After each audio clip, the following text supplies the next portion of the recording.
Задержан подозреваемый в поджоге жилого дома в Якутске по улице Кальвица. Напомним, пожар произошел 19 мая. Огнем были повреждены один из подъездов, 6 квартир и кровля дома. Накануне полицейские задержали 42-летнего ранее судимого мужчину, который пояснил, что совершил поджог, обидевшись на своих знакомых, один из которых проживал в сгоревшем доме. Также установлено, что в марте этого года мужчина поджег дом по улице Федора Попова, где проживал. Причина – неприязненные отношения с соседями. Теперь поджигателю грозит лишение свободы сроком на 5 лет.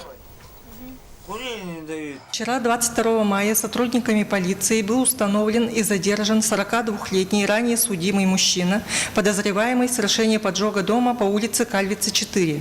Он пояснил, что совершил поджог с использованием сухой травы. Причиной стали неприязненные отношения к хозяину одной из квартир. Ранее озвученная информация об использовании канистры с жидкостью не подтверждается.